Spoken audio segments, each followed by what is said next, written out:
नमस्कार, मी प्रदीप मुर्मे। आज आपल्यासोबत डॉक्टर रविराज पोरे आहेत।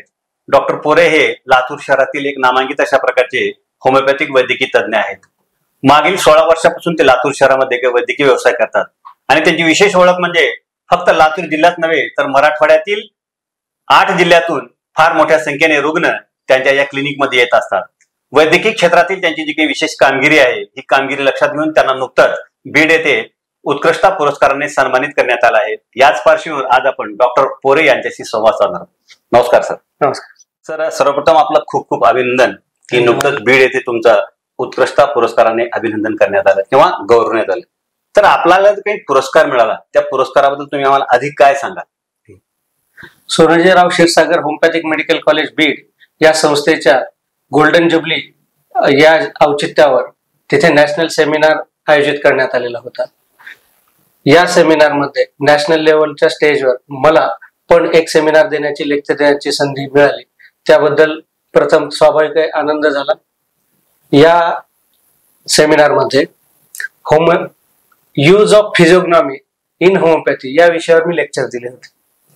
फिजिओग्नॉमी म्हणजे आपले शरीर फेशियल फीचर्स जे आहेत, कुणाच्या भुवया कशा, कुणाचे डोळे कसे, कुणाच्या नाकाचं स्ट्रक्चर कसं, यावरून आपण त्या रुग्णाची मानसिकता, होमिओपॅथी अनालिसिस मध्ये केस टेकिंग हा एक पार्ट असतो। तर बऱ्याच जणांमध्ये असा गैरसमज आहे की होमिओपॅथी ट्रीटमेंट घेताना खूप वेळ लागतो, बरेच वेळ तासनतास प्रश्नावली असते। हा वेळ कमी करण्यासाठी जी फिजिओग्नॉमीची मदत होते, रुग्णाची मानसिकता व स्वभाव याबद्दल आकलन होतं, या विषयावर मी लेक्चर दिलं होतं आणि त्या लेक्चरचं सर्व सिनियर्सनी, विद्यार्थ्यांनी भारतभरात नाले होमिओपॅथीने खूप कौतुक केलं। त्याबद्दल मलाही खूप आनंद झाला। जिथे आपण शिकतो, जिथे माझं PG SKS लाच झालेलं आणि त्याच इन्स्टिट्यूट मध्ये जाऊन लेक्चर द्यायची संधी मिळाल्यामुळे विशेष आनंद होतो। सर, आपलं जे काही वैद्यकीय जे काही शिक्षण आहे, मग ते ग्रॅज्युएशन असो किंवा पोस्ट ग्रॅज्युएशन असो, नेमकं आपण कुठे पूर्ण केलं? माझं BHMS Vasantrao Kale homeopathic medical college Latur येथेच झालेलं आहे। त्यानंतर post graduation Sonajirao Kshirsagar medical college Beed येथेच झालेलं आहे आणि त्यानंतर PG नंतर मी माझे गुरु डॉक्टर धीरज नंदासर यांच्याकडे हैदराबादला ऍडव्हान्स पॅथॉलॉजिकल केसेससाठी 1 वर्षासाठी विशेष टीचिंग प्रोग्रामसाठी 1 वर्ष गेलो। त्यानंतर लातूर येथे प्रॅक्टिस चालू केली। सर, आपली जी काही होमिओपॅथीची काही उपचार पद्धती आहे, ते होमिओपॅथी उपचार पद्धतीबद्दल नेमकं तुम्ही आम्हाला काय सांगाल? नेमकं काय आहे उपचार पद्धती? डॉक्टर सॅम्युएल हॅनिमॅन, त्यांना आपण फादर ऑफ होमिओपॅथी म्हणतो, या जर्मन फिजिशियनने या शास्त्राचा शोध लावला। सिमिलिया सिमिलिबस क्युरेंचर म्हणजे मराठीत म्हणजे समम सम्य संवाद। एखादी औषधी जर एका रुग्णाला वारंवार दिल्यावर जी लक्षणं उत्पन्न होतात आणि तेच औषधी विशेष प्रमाणात पोटंटायझेशन ही प्रोसेस केल्यानंतर जर दिली तर तीच लक्षणे कमी होण्यास मदत होते। याच तत्वावर होमिओपॅथिक हे उपचारशास्त्र आधारलेले आहे। सर, यामध्ये जसं आपण आयुर्वेदामध्ये वात पित्त कफ आहे ते अनुसरून उपचार केले जातात, ॲलोपॅथी मध्ये लक्षणांवर उपचार केले जातात, बरोबर। तसं होमिओपॅथी मध्ये मायझम्स म्हणजे सोरा, सायकोसिस आणि सिफिलिस या 3 तत्वावर धरून होमिओपॅथी हे पर्सनॅलिटी बेस्ड मेडिसिन आहे। यात फक्त शारीरिक व्याधी किंवा लक्षण यावर उपचार न करता तो रुग्ण, त्याची मानसिकता, त्याचा स्वभाव, त्याच्या आवडीनिवडी यांनाही तेवढंच त्याची पास्ट हिस्ट्री या सगळ्यांचा त्याच्या शारीरिक लक्षणांसोबत तेवढाच महत्वाचा विचार करून अनालिसिस करून कॉन्स्टिट्युशनल सिमिलिमम दिलं जातं। सर, इतर जे काही उपचार पद्धती आहेत त्या तुलनेमध्ये आपली जी काही होमिओपॅथी जी काही उपचार पद्धती आहे त्याचा नेमकं काय वेगळेपण आपल्याला सांगता येईल? वेगळेपणा सर्वात महत्वाचा हा आहे की होमिओपॅथिक औषधं ही पोटात जाऊन काम करत नाहीत। आपण जसं ओरल पोलिओ व्हॅक्सिन आहे किंवा आपण कधी ऐकलं असेल, पाहिलं असेल की BP जास्त झाला तर डॉक्टर इमर्जन्सी मध्ये अगोदर जिभेखाली एक गोळी पिळतात, याला सबलिंग्युअल ऍक्शन म्हणतात। होमिओपॅथी सर्व औषधं चघळून घ्यायची असतात। आपल्या तोंडामध्ये ज्या इंट्रिकेट नर्व्स असतात त्याला हे मेडिसिन कॉन्टॅक्ट मध्ये आलं की तुमची इम्युन सिस्टीम स्टिम्युलेट केली जाते व विशिष्ट आजार किंवा लक्षणाप्रती तुमची इम्युन सिस्टीम वाढवून ती लक्षणं किंवा आजार कमी केले जातात। त्यामुळे या उपचार पद्धतीचे काही दुष्परिणाम नाही। सगळ्या जगामध्ये सगळ्यात युजर फ्रेंडली उपचार पद्धती म्हणून आपण होमिओपॅथीला संबोधू शकतो. तर आपली जी काही उपचार पद्धती आहे नेमकं कोणत्या रुग्णासाठी वरदान ठरू शकते? तसं होमिओपॅथी उपचार पद्धती प्रामुख्याने सर्व जुनाट आजारावर जास्त प्रभावीपणे काम करते. आपण कोविड काळातही बघितलं असेल की प्रतिबंधात्मक म्हणून आर्सेनिक अल्बम हे औषध पण जागतिक महामारीमध्ये सर्वसिद्ध झालेलं आहे की त्याचा खूप उपयोग झालेला आहे. तरी प्रामुख्याने सांगायचं म्हटलं तर सोरियासिस, संधिवात असे जे क्रॉनिक डिसीजेस आहेत ज्यामध्ये बराच काळ पेन मॅनेजमेंट करावी लागते पेशंटमध्ये, मग पेन किलर्स आणि त्याचे साईड इफेक्ट याला होमिओपॅथिक उपचार ही एक चांगला पर्याय ठरू शकतो सर. इतर हार्मोनल इम्बॅलन्सेस जे आहेत, थायरॉइड आहे, इन्सुलिन डिपेंडंट डायबिटीज आहे, टाईप 1 डायबिटीज आहे, महिलांमध्ये जे हार्मोनल पाळीच्या अनियमितता, पीसीओडीचं प्रमाण प्रचंड वाढत आहे. पीसीओडी या आजारामध्ये पण होमिओपॅथी ही एक प्रभावी उपचार पद्धती ठरली आहे. मतिमंदत्व, गतिमंदत्व, लहान मुलांमधील इम्युनिटीची कमतरता, त्यामुळे वारंवार होणारे व्हायरस, या अशा अनेक सर्व वयोगटातील रुग्णांसाठी होमिओपॅथी हे एक यशस्वी उपचार पद्धती म्हणून काम करते.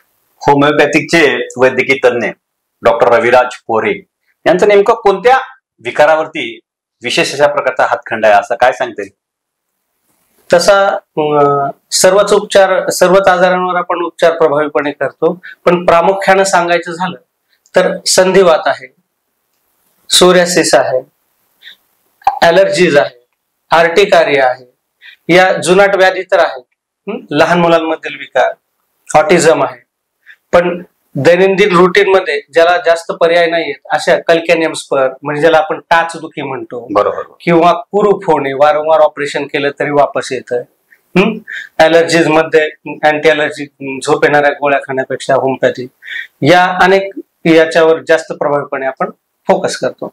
सर, मधुमेह म्हणा किंवा त्याचबरोबर रक्तदाब म्हणा, हे जे काही विकार आहेत सहसा या विकारावरती ॲलोपॅथी औषध घेतली जाते. तर हे जे काही रुग्ण आहेत या रुग्णांसाठी आपली जी काही पद्धती आहे तर त्या पद्धतीबद्दल तुम्ही आम्हाला काय सांगाल की आपल्या पद्धतीच्या उपचार पद्धतीच्या माध्यमातून जर समजा ट्रीटमेंट घेतली तर त्यांना दिलासा मिळू शकतो का? काय सांगा? नक्कीच. उच्च रक्तदाब आणि मधुमेह रुग्णांसाठी त्यांची ॲलोपॅथीची औषधं जी लाईफ सेव्हिंग असतात ती चालूच ठेवत त्यासोबत जर होमिओपॅथिक उपचार त्यांनी घेतला तर जे हायपरटेन्शन आणि डायबिटीजमुळे होणारी जी कॉम्प्लिकेशन्स असतात ती रोखण्यास किंवा लांबवण्यास अधिक मदत होते. उदाहरणार्थ डायबिटीज मध्ये नसा कमजोर होणे, मुंग्या येणे, लवकर कॅटरॅक्ट होणे, या ज्या कॉम्प्लिकेशन्स आहेत, डायबेटिक रेटॅनोपॅथी आहे, डायबेटिक गॅस्ट्रोपॅथी आहे, यावर होमिओपॅथिक उपचार सोबत घेतल्याने त्यावर आपण चांगला कंट्रोल ठेवू शकतो. सर, जी काही गोरगरीब अशा प्रकारची जी काही मतिमंद मुलं आहेत या गोरगरीब अशा प्रकारच्या मतिमंद मुलावरती आपण मोठ्या प्रमाणावरती मोफत उपचार करता असं आपल्या बाबतीमध्ये बोललं जातं.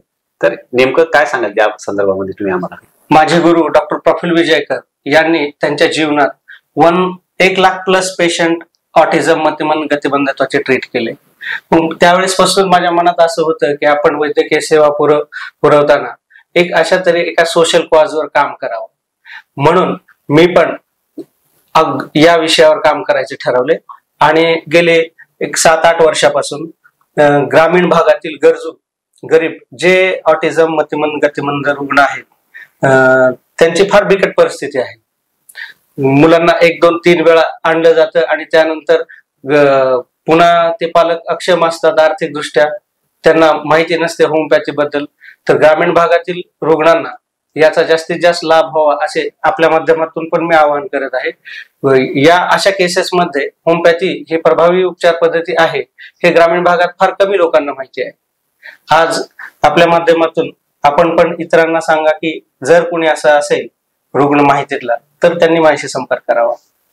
यामध्ये हे होमिओपॅथिक मेडिसिन्स डायरेक्ट न्यूरॉन्सला स्टिम्युलेट करतात आणि त्यामुळे डिलेड माइलस्टोन आहे, जी मुलं उशिरा चालतात, उशिरा बोलतात, त्यामध्ये लवकर स्पीच रिगेन होण्यास, त्यांचे माइलस्टोन करेक्ट होण्यास, त्यांची कॉग्नेटिव्ह ॲबिलिटी वाढण्यास म्हणजे विचार क्षमता वाढण्यास होमिओपॅथीने प्रभावीपणे मदत होते. सर, जे काही मतिमंद जे काही मुलं आहेत या मुलांसाठी आपली उपचार पद्धती फारच उपयुक्त आहे असं म्हणलं जातं. ग्रामीण भागामध्ये असं बोललं जातं की फारच उपयुक्त आहे. तर त्याबद्दल तुम्ही आम्हाला काय सांगाल? तेच की यामध्ये ॲलोपॅथी किंवा इतर औषधं चालू असताना म्हणजे या अशा रुग्णांमध्ये सर फिट्स येणे वगैरे असे बरेचसे इतर लक्षणं पण असतात. त्यासाठी तर ॲलोपॅथीचे औषध घेणं आवश्यक आहे.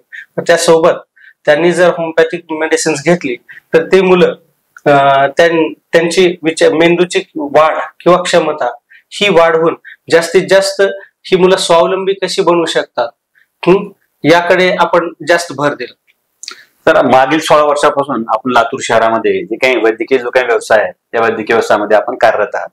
वैद्यकीय व्यवसायाबरोबर आपण जी काही सामाजिक जी काही बांधिलकी आहे ती सामाजिक बांधिलकी मोठ्या प्रमाणात जोपासता. म्हणूनच आपली या पुरस्कारासाठी निवड झाली असं आपल्या बाबतीमध्ये बोललं जातं. तर त्याबद्दल तुम्ही आम्हाला काय सांगाल? पूर्वीपासून सामाजिक क्षेत्राची आवड आहे, संघटनाची आवड आहे. त्यामुळेच पीपल फॉर ॲनिमलच्या माध्यमातून आपण डॉक्टर नेताजी शिंगटे आमचे मित्र आहेत, व्हेटरनरी डॉक्टर, त्यांच्या सोबत त्यांच्या मार्गदर्शनाखाली इथे जे स्ट्रे ॲनिमल्स आहेत जे जखमी होतात, मग कुत्रे असेल, गाढव असेल, गाय असेल, लोक फोन करतात आम्हाला आणि आमची टीम जाते आणि त्याचा उपचार मोफत करते. तसे बरेचशा रेस्क्यू आपण केलेले आहेत. इव्हन आपण महाराष्ट्रातली पहिली कोब्रा सर्जरी पण केलेली आहे इथे. एक कोब्रा मादीला आपण सर्जरी करून वाचवलं आणि रिहॅबिलिटेट केलं. त्यानंतर आवर्तन प्रतिष्ठान म्हणून एका संस्थेशी मी निगडीत आहे, ज्याचा सचिव म्हणून माझ्यावर जिम्मेदारी आहे.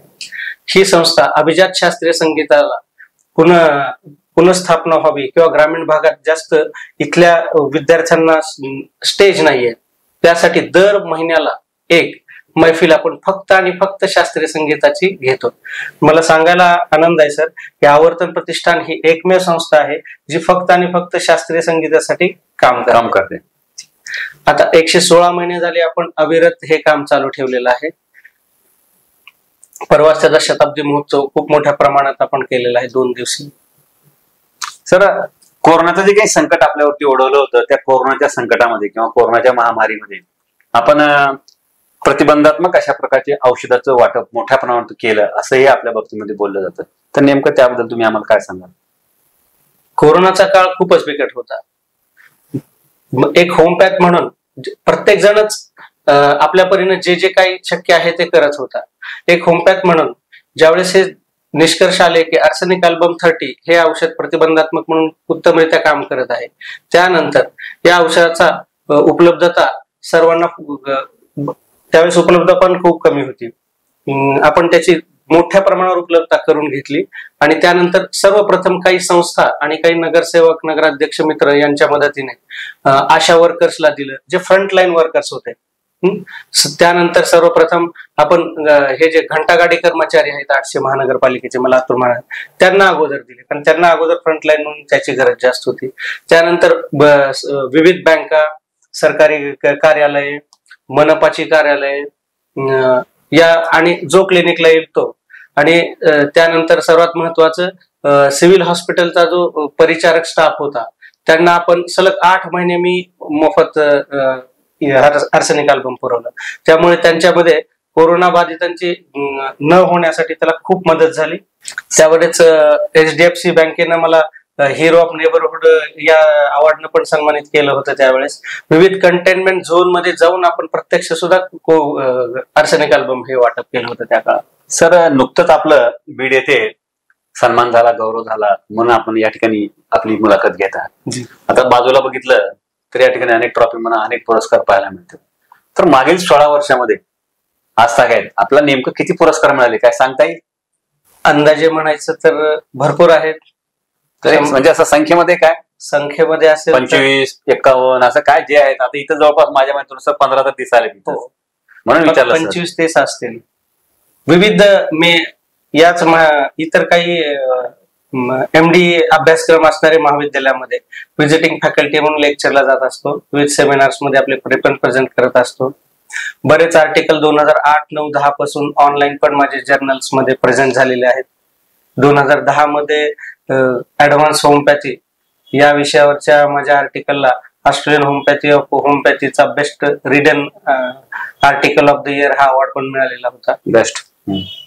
तर याच अनुषंगाने मला तुम्हाला एक प्रश्न विचारायचा असतात की जे काही 12वी मध्ये जे काही मेडिकल साठी जाऊ इच्छिणारे जे काही महत्वाकांक्षी अशा प्रकारचे जे काही विद्यार्थी असतात त्यांचं ड्रीम असतात की त्यांचं स्वप्न असतं की आपण डॉक्टर झालं पाहिजे. पण फार कमी विद्यार्थी असं म्हणतात की मला होमिओपॅथी ही उपचार पद्धती निवडायची. पण सहसा जर बघितलं आपण की प्रत्येक जण मला MBBS व्हायचा आहे, BAMS व्हायचा आहे किंवा आयुर्वेदमध्ये करायचं असं म्हणत नाही. तर आपण तर या आपली जी काही उपचार पद्धती आहे त्या उपचार पद्धतीमध्ये आपण आपली डिग्री घेतला, त्याच्यानंतर आपण PG मिळवली आणि आज मागील जवळपास 16 वर्षापासून आपण लातूरमध्ये एक नामवंत अशा प्रकारचे डॉक्टर म्हणून कार्यरत आहात. तर अशा मुलांना आपण या मुलाखतीच्या माध्यमातून नेमकं काय सल्ला द्याल? हे तुमचं म्हणणं 100% बरोबर आहे की ज्यांना MBBS डेंटल BMS ला ऍडमिशन मिळत नाही ती मुलं BHMS ला ऍडमिशन घेतात. पण होमिओपॅथी आज सर होमिओपॅथीचा इकॉनॉमिकल ग्रोथ रेट 13.5 आहे as compare to other system of medicines. तो खूप चांगला आहे. तर होमिओपॅथी हे करिअर करण्यासाठी खूप उत्तम साधन आहे. जे विद्यार्थी या अभ्यासक्रमात प्रवेश घेत आहेत किंवा घेऊ इच्छितात त्यांना मी हेच सांगेन की होमिओपॅथी एक उत्तम करिअर आहे मुलींसाठी आणि मुलांसाठी सुद्धा. सर अलीकडे जर आपण बघितलं की चिकनगुनिया हा रोग किंवा हे रुग्ण फार मोठ्या संख्येने पाहायला मिळतात. तर चिकनगुनिया रोग आणि आपली जी काही उपचार पद्धती त्याबद्दल काय सांगाल तुम्ही आम्हाला? चिकनगुनियामध्ये होमिओपॅथी 2006 साली पहिल्यांदा चिकनगुनियाची साथ आली होती. याचा प्रादुर्भाव प्रामुख्याने बीड जिल्ह्यामध्ये खूप परत आणि पाहायला मिळते. हो बरोबर आहे माझं म्हणणं? हो नक्कीच सर. 2000 ला त्याची सुरुवात झाली, त्याचा उद्रेक जास्त झाला आणि बीड जिल्ह्यामध्ये त्यावेळेस सुद्धा होमिओपॅथीचा खूप प्रमाणात वापर करण्यात आला. Bryonia alba, युफेटोरियम perforatum, sepia, arnica ही मेडिसिन्स इतकी उत्तमपणे लागू झाली. त्यावेळेस काही महाविद्यालयातून माझा अनुभव सांगतो. त्यावेळेस मी SKH लाच PG करत होतो. आपण मोफत कॅम्प लावायचा गावात जाऊ. गावामध्ये 80% लोकांना चिकनगुन्या झाला असायचा, छोटी छोटी तांडे असायची. मग त्यावेळेस ज्या गावात होमिओपॅथिकचा कॅम्प झाला आणि उपचार घेतले ती गावं लवकर कामाला लागली 3ऱ्या, 5व्या, 7व्या दिवशी. त्यामुळे पुन्हा कॉलेजवर आमच्या गर्दी झाली सर्व सरपंचांची की आमच्या गावात कॅम्प घ्या. ज्या गावात होमिओपॅथी घेतली ती गावं लवकर सुधारली. सर आज जर बघितलं आपण समाजामध्ये प्रत्येक व्यक्ती की निरोगी आणि आनंदी जीवन जगण्यासाठी धडपडते. तर तुम्ही नेमकं डॉक्टर म्हणून, कारण आपला 16 वर्षाचा अनुभव आहे, तर तुम्ही नेमकं आम्हाला काय टिप्स द्याल किंवा आपल्या जर आयुष्यामध्ये निरोगी आणि आनंदी जीवन जगायचं असेल तर त्यासाठी तुम्ही आम्हाला नेमकं या मुलाखतीच्या माध्यमातून काय टिप्स द्याल? डॉक्टर रविराज पोरे नेमकं काय टिप्स देतील? खूप महत्वाचा प्रश्न आहे. चांगल्या निरोगी आयुष्यासाठी सर्वप्रथम खूप चाला, भरपूर भाज्या खा. आपण रोज एक भाजी खातो, मी सल्ला देईन की रोज मिक्स व्हेज खा. सर्वात महत्वाचं की स्ट्रेस मॅनेजमेंट. आता स्ट्रेस मॅनेजमेंट करण्यासाठी प्रत्येक जणाला nobody is immune to stress, पण याचा सोपा उपाय आहे. तुम्हाला तुमची जर चूक झाली असेल तर निसंकोच लवकरात लवकर माफी मागायला शिका. आणि कुणाचा राग आला असेल तर ती निगेटिव्ह फिलिंग पण न बाळगता माफ करायला शिका. माफी मागा आणि माफ करा. याने स्ट्रेस मॅनेजमेंट फार उत्तम होते सर. धन्यवाद सर, धन्यवाद. खूप खूप छान तुम्ही आम्हाला वेळ दिलात, आमच्याशी संवाद साधलात, त्याबद्दल आपले खूप खूप आभार. धन्यवाद. थँक्यू.